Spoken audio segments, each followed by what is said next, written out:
ओम शांति। आज की डेट है 9 मई 2024। मुरली के 5 मुख्य पॉइंट्स हैं जिसे दिन भर मनन चिंतन करना है। तो आइए सुनते हैं बाबा के मधुर महावाक्य।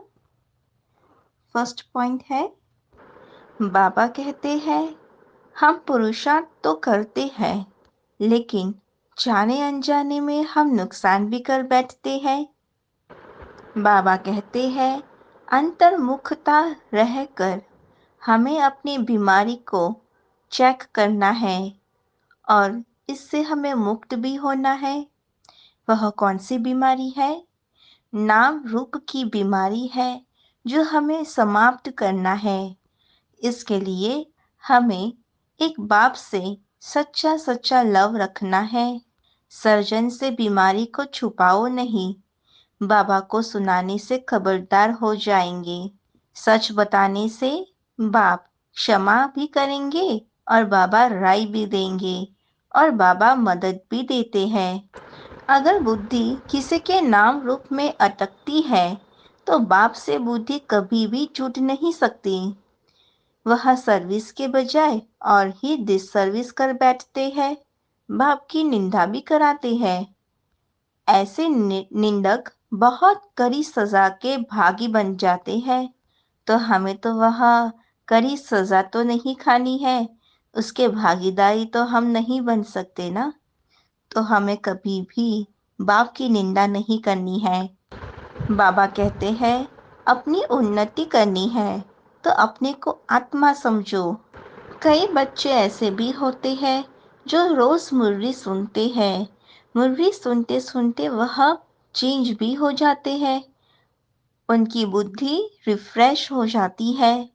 मुरली सुनने से रॉन्ग वृत्ति को छोड़ देते हैं और समझते हैं यह बाप जो भी कुछ कहते हैं वह सत्य ही सत्य है, क्योंकि बाप है ही ट्रूथ। सेकंड पॉइंट है, बीमारी को कभी छुपाना नहीं है, क्योंकि छुपाने से उस बीमारी वृद्धि को पाती है। इसलिए बाप को बताना चाहिए तो हम हल्के हो जाते हैं। बाप मदद भी देते हैं तो क्षमा भी कर देते हैं और हमारी बीमारी वृद्धि को नहीं पाएगी। बीमार अंदर ही अंदर रहने से हम भारी महसूस करने लग जाते हैं। देह अभिमान में आने से भूले ही होती रहेंगी, फिर पद भी भ्रष्ट हो जाता है। 16 कला संपूर्ण है, फिर जब 14 कला हो जाता है तो भी अच्छा है। फिर वाम मार्ग में उतरते हैं तो विकारी बन जाते हैं, फिर तो आयु भी कम हो जाती है, फिर रजो तमोगुनी बन जाते हैं। यहाँ देवताओं की मत होती नहीं है, बाप की मत होती है। 21 जन्म मत मिलने की फिर दरकार नहीं रहती। अभी हमें मिलती है ईश्वरीय मत जो 21 जन्म तक चलती है। फिर जब रावण राज्य शुरू होता है तब आता है रावण की मत। देवता जब वाम मार्ग में जाते हैं, जब देवताएं विकारी बन जाते हैं, तब और सभी धर्म धीरे धीरे आना चालू हो जाते हैं। थर्ड पॉइंट है, अभी हम बाबा की श्रीमत पर हम डीटी गवर्नमेंट स्थापन कर रहे हैं। इसमें प्योरिटी तो मुख्य है, क्योंकि आत्मा को ही प्योर बनना है। इम्प्योर आत्मा कभी सुख का अनुभव नहीं कर सकती। बाबा ने ही पैराडाइज स्थापन किया था, बाबा ने ही मनुष्य को देवता बनाया था, बाबा ने ही पत्थर बुद्धि से पारस बुद्धि बनाया था और बाबा ने ही पतित से हमें पावन बनाया है। बाबा हमें श्रीमत देते हैं कि बच्चों, माँ में कम मुझे याद करो तो तुम पावन बन जाएंगे। और संग बुद्धि योग को तोड़ एक संग जोड़ना है, तब ही मनुष्य से देवता बन सकेंगे। हम अभी ब्राह्मण बने हैं, प्रजापिता ब्रह्मा की संतान, क्योंकि हम हैं ब्रह्मा मुख वंशावली ब्राह्मण कुलभूषण कुल के। फोर्थ पॉइंट है, कर्मातीत अवस्था को पाना है। कर्मातीत अवस्था वाले के सब दुख दूर हो जाते हैं, वह सजाओं से भी छूट जाते हैं। जो आत्म अभिमानी होते हैं वह सबको भाई भाई की दृष्टि से ही देखेंगे। अभी हमारी आत्मा बुद्धि योग बल से सोने का बर्तन हो जाती है। अगर योग कम है तो नॉलेज भी कम है, वह ताकत ही नहीं रहती।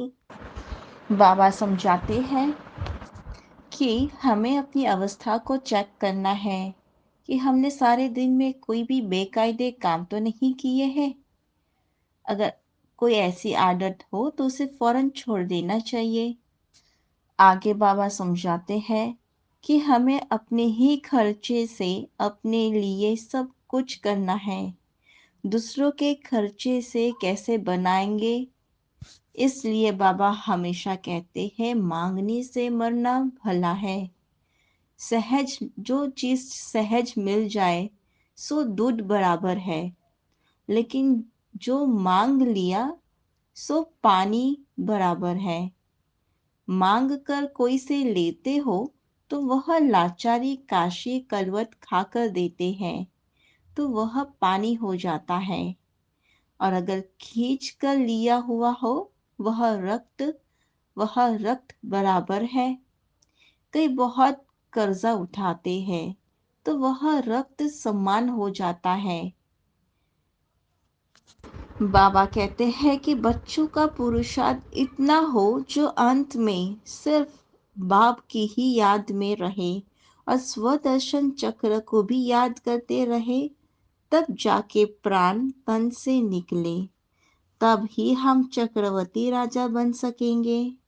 ऐसे तो नहीं कि पिछाड़ी में याद कर सकेंगे, उस समय ऐसी अवस्था हो जाएगी।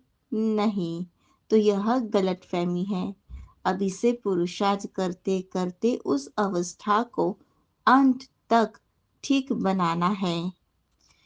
फिफ्थ पॉइंट है, बहुत काल के राज्य अधिकारी बनने के संस्कार बहुत काल भविष्य राज्य अधिकारी बनाएंगे।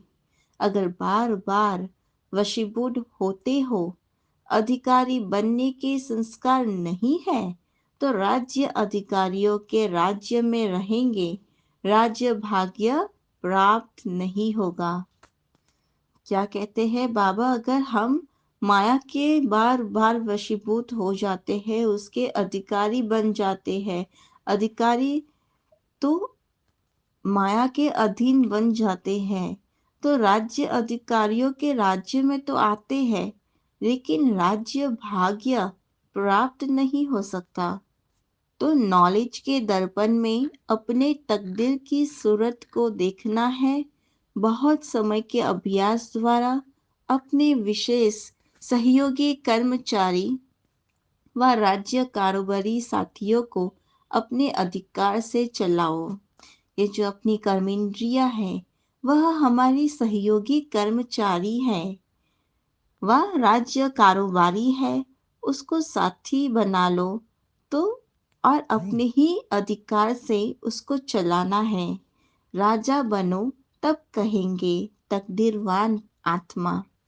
आज का स्लोगन है, शकाश देने की सेवा करने के लिए बेहद की वैराग्य वृत्ति को इमर्ज करना है। ओम शांति।